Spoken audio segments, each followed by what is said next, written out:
Este episodio contiene descripciones gráficas de crímenes reales. Se recomienda discreción. ¿Por qué le tenemos tanto miedo a los fantasmas?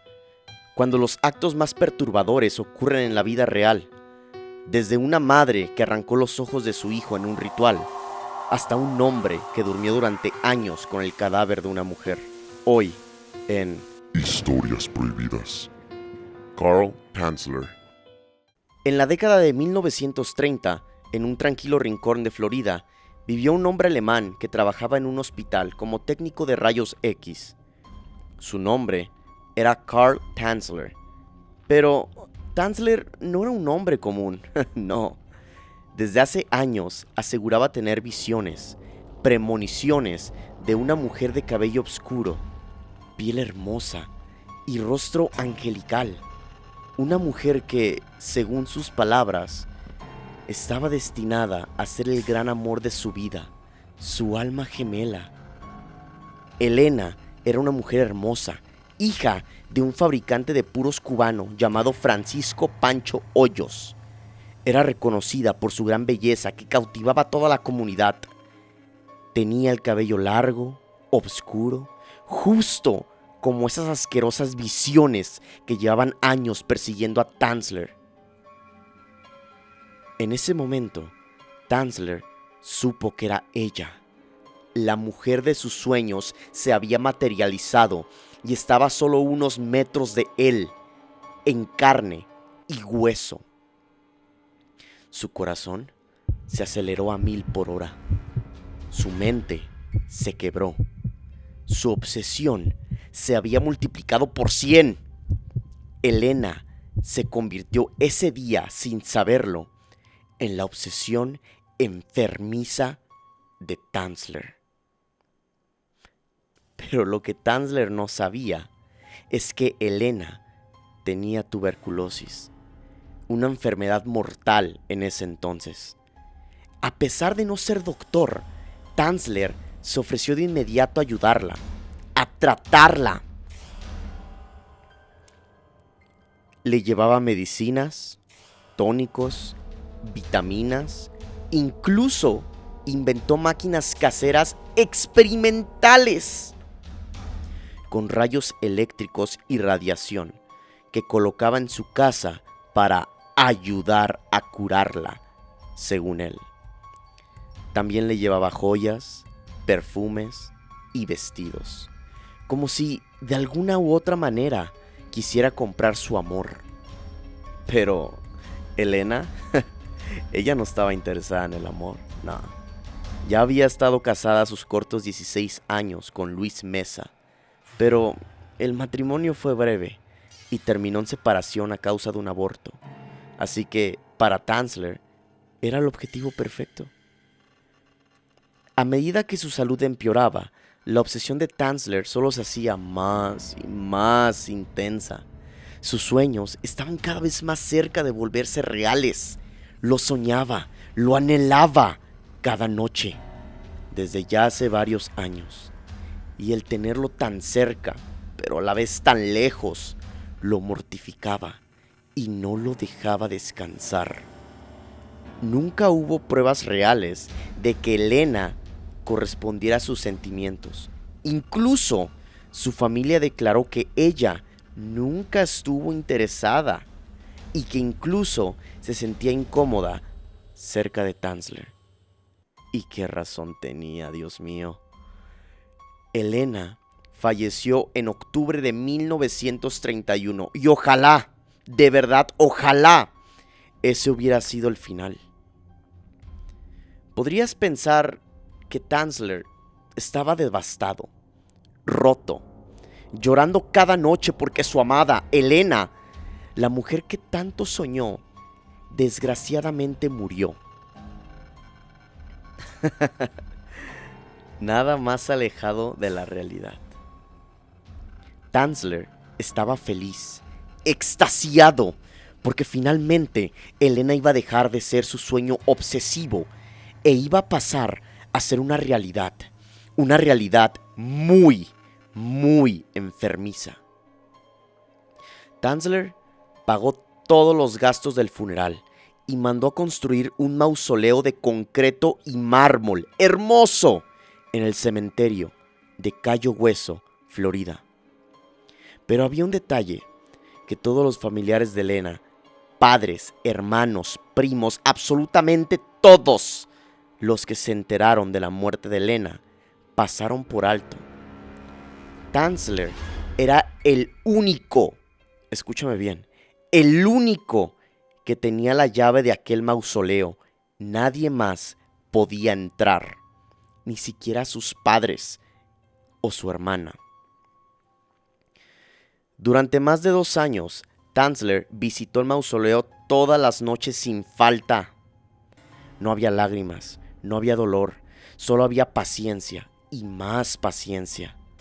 Nadie sospechaba de Tanzler. ¿Y quién lo haría?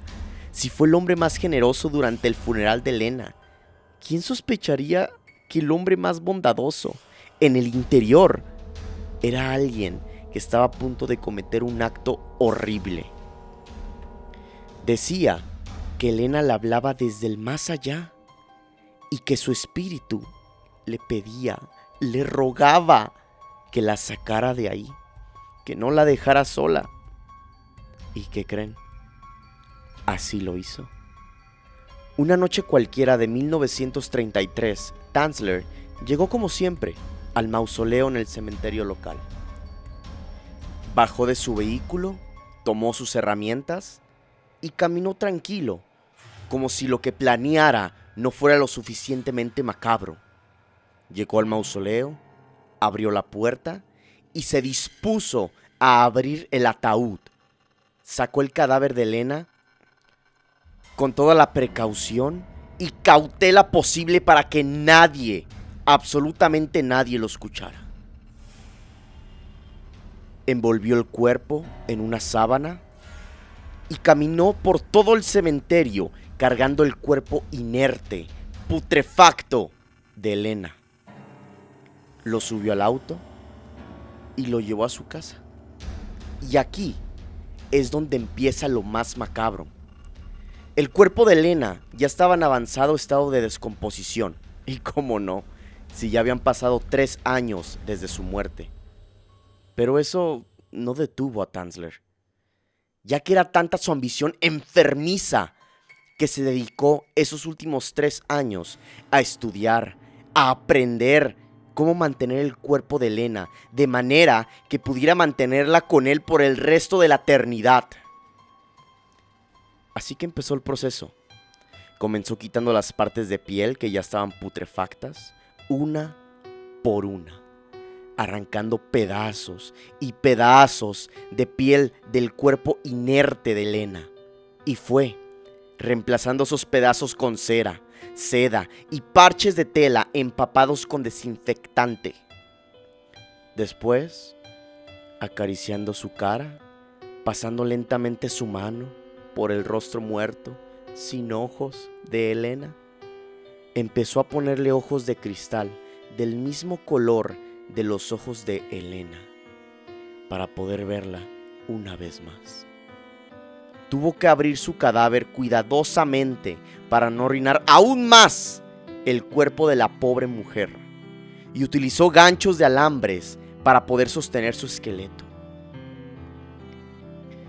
Rellenó su cuerpo con trapos y algodones perfumados, cosiéndola punto por punto como si fuera una simple muñeca de trapo.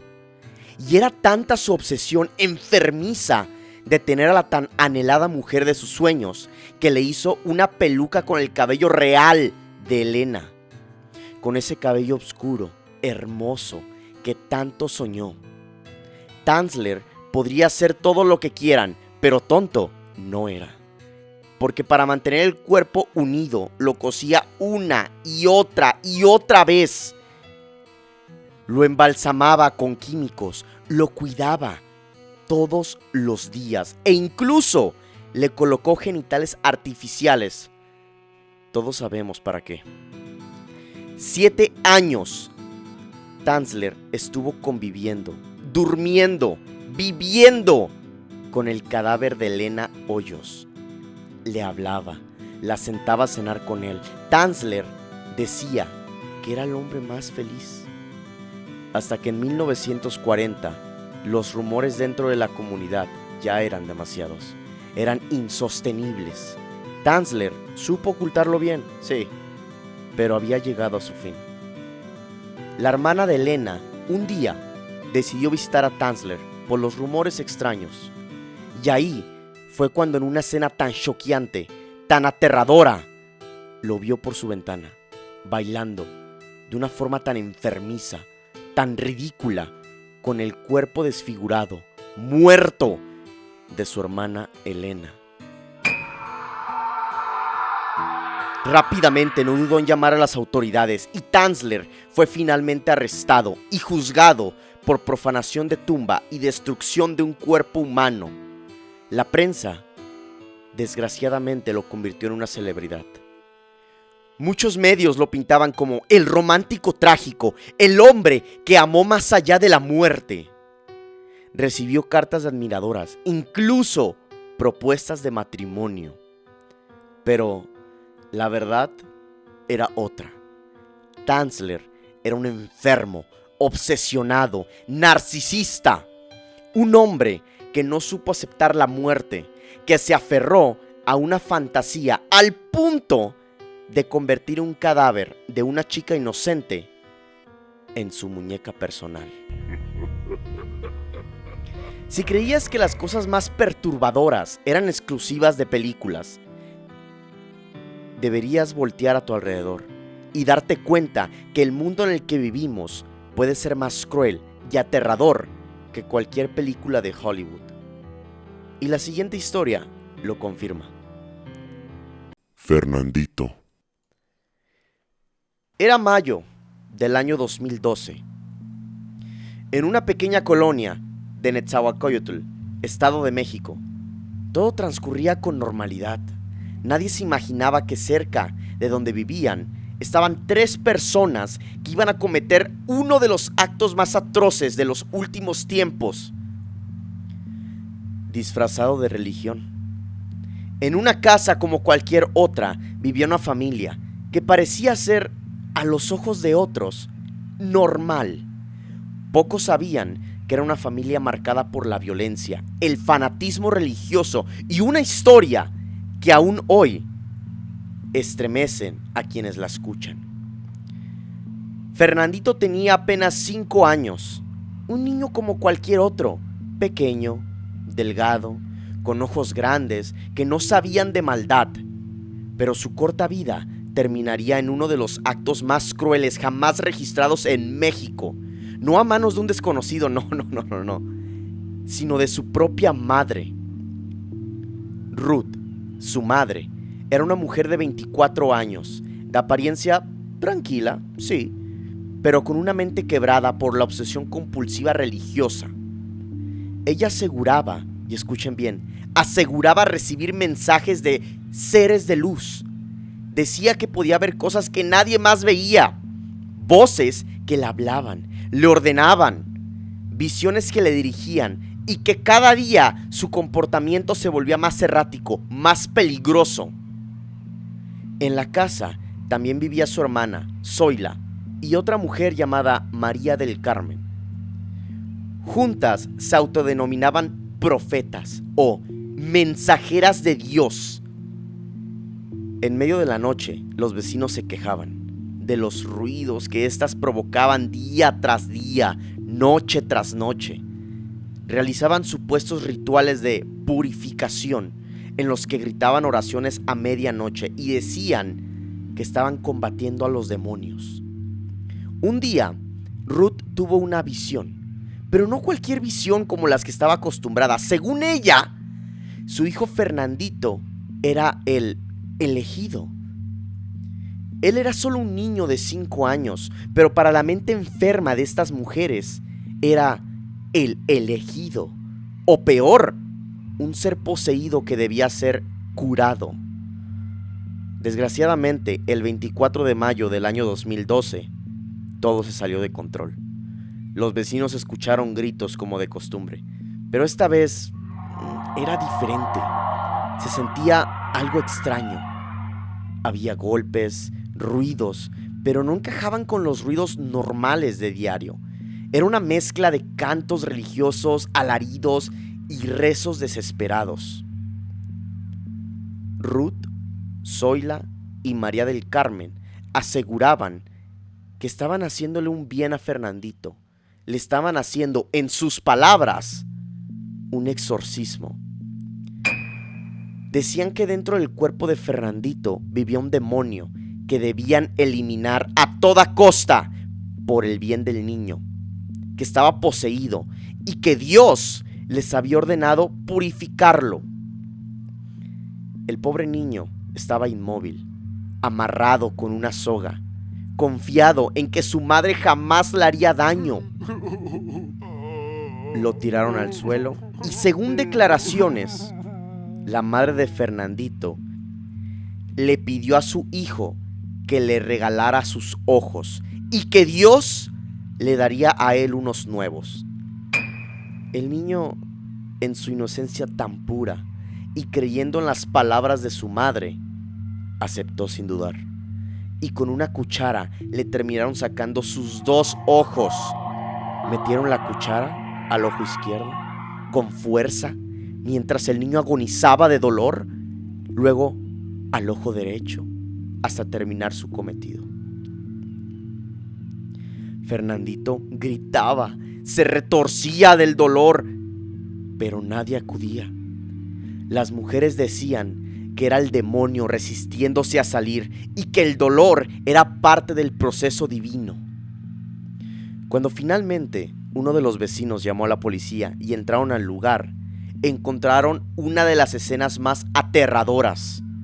El cuerpo ensangrentado de Fernandito, aún con vida, retorciéndose del dolor, cubriendo los huecos de sus ojos con vendas improvisadas. Y las mujeres estaban en trance, orando, unas desnudas, otras con la ropa rasgada. No se habían dado cuenta que la policía había llegado. No sabían lo que habían hecho o no querían aceptarlo. Ruth fue arrestada junto con las demás. Fernandito sobrevivió, pero quedó ciego de por vida. Las historias reales son mucho más aterradoras que cualquier producción de Hollywood. No solo porque pueden pasar a cualquier hora del día, en cualquier lugar del mundo, sino porque son reales. Y desafortunadamente le pueden pasar a cualquier persona. Lo de Fernandito no sucedió en un lugar extraño o escalofriante. Sucedió en una casa común, en un barrio como cualquier otro, entre personas que decían actuar en nombre de Dios. La locura disfrazada de fe, el fanatismo llevado al extremo, y un niño que solo quería vivir y terminó envuelto en una pesadilla que ningún ser humano debería vivir jamás. Catherine Knight. Catherine Knight no solo fue la primera mujer australiana en recibir cadena perpetua sin posibilidad de libertad condicional, también fue la protagonista de uno de los crímenes más enfermizos y brutales jamás registrados. Y te preguntarás, ¿qué hizo? Algo que jamás te hubieras imaginado. Todo comenzó en un pequeño pueblo minero de Nueva Gales del Sur, Australia.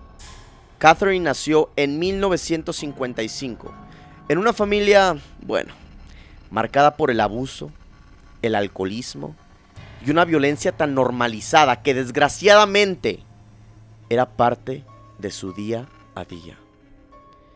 Desde pequeña, Catherine mostraba señales inquietantes, algo bastante preocupante. Era agresiva, impredecible y con una fascinación desmedida por el dolor. A los 15 años dejó la escuela y consiguió trabajo en un matadero, y ahí encontró su vocación. Le daba éxtasis matar con un cuchillo, rebanar la carne de los animales hasta dejarlos sin vida. Era experta usando cuchillos. Se llevaba parte de los animales a casa como trofeo. Tenía una colección de cuchillos colgados en su cama, justo arriba del buró. Un cuchillo más grande que el otro. Decía que le daban paz, que la hacían sentir segura. Catherine tuvo varias parejas a lo largo de su vida y todos, absolutamente todos, compartían una cosa en común. Estaban aterrados de ella. Y no era tan fácil como simplemente dejarla. No es que no la querían dejar. Sencillamente no podían. No era tan fácil. A uno le cortó la ropa en pedazos mientras dormía, con uno de sus cuchillos afilados. A otro lo apuñaló en el estómago mientras estaba recostado. Y por si fuera poco, a otro lo golpeó con una sartén en la cara con tanta fuerza que perdió la conciencia, para luego intentarlo asfixiar con un cable. Pero todo esto que te estoy contando era solo el comienzo de algo aún más aterrador. En el año 2000, Catherine comenzó una relación con John Price, un hombre trabajador, respetado por sus compañeros, divorciado con 3 hijos, y todos le advertían exactamente lo mismo de ella. Le decían que estaba loca, que se alejara, pero John desgraciadamente no escuchó. Catherine lo tenía conmovido. La relación fue tóxica desde el día 1. Peleas, celos enfermizos, amenazas, violencia y un gran etcétera. Y finalmente, cuando John menos se lo esperaba, llegó el final. Su final. El 29 de febrero del año 2000, Catherine fue a casa de John con un plan en mente. Primero, se aseguró de que los niños no estuvieran. Luego, le preparó la cena, conversaron, tuvieron intimidad. Y mientras él dormía plácidamente, Catherine tomó uno de sus cuchillos favoritos de carnicería, abrió la puerta de la habitación donde dormía John y se acercó sigilosamente. Lo apuñaló una, otra y otra vez, un total de 37 veces. La escena fue tan brutal que los forenses dijeron que John probablemente estuvo consciente durante gran parte del ataque. John, aún consciente, claro que intentó escapar. Dejó rastros de sangre por toda la casa, pero Catherine lo agarró, lo arrastró y lo asesinó. Y podría haber quedado en un asesinato de pareja, pero Catherine Knight... No. Catherine Knight tenía planes aún más macabros para John. Y lo que hizo después fue aún más perturbador. Catherine tomó el cuerpo de John, lo cargó, lo puso en la mesa, tomó un bisturí y con precisión quirúrgica, minuciosa, lo desolló, como si fuera un animal en el matadero. Quitó cuidadosamente toda la piel de John y la colgó en un gancho en la sala de estar para que fuera visible para cualquier persona que entrara a la casa. La cabeza del pobre John la colocó en una olla, picó verduras y preparó un estofado con partes de su carne. Tomó 2 platos y los llenó con bastante estofado. Los colocó en la mesa y le colocó un nombre a cada plato. El nombre era de los hijos de John. Su plan era que los hijos de John llegaran y se comieran a su padre, sorbo por sorbo, cucharada tras cucharada. Cuando la policía llegó, Catherine estaba en la cama, dormida plácidamente, como un bebé. Fue arrestada. Durante el juicio no mostró remordimiento, no lloró, no pidió perdón, solo silencio. Y una sonrisa aterradora que le heló la sangre a más de uno. El juez fue claro. Este crimen está más allá de la comprensión humana. Usted es un peligro para la sociedad. No merece volver a caminar libre jamás. Y desde entonces, Catherine Knight permanece en prisión. Es conocida como la mujer más peligrosa de Australia, una carnicera, una depredadora emocional, una asesina que llevó el horror a niveles que ni las películas de terror se atreven a tocar. ¿Recuerdas que te dije que las cosas reales son más perturbadoras que cualquier película de Hollywood? Espero después de estas 3 historias te hayas dado cuenta que el humano puede ser tan aterrador, tan perturbador que cualquier fantasma, que cualquier ser demoníaco incluso, o que cualquier película o producción de Hollywood. Las cosas más perturbadoras pasan en la vida real. Espero hayan disfrutado este primer capítulo de Historias Prohibidas. Mi nombre es Dani. Recuerden seguirnos en todas nuestras redes sociales. Nos encontramos como Historias Perturbadoras. O en mi Instagram personal.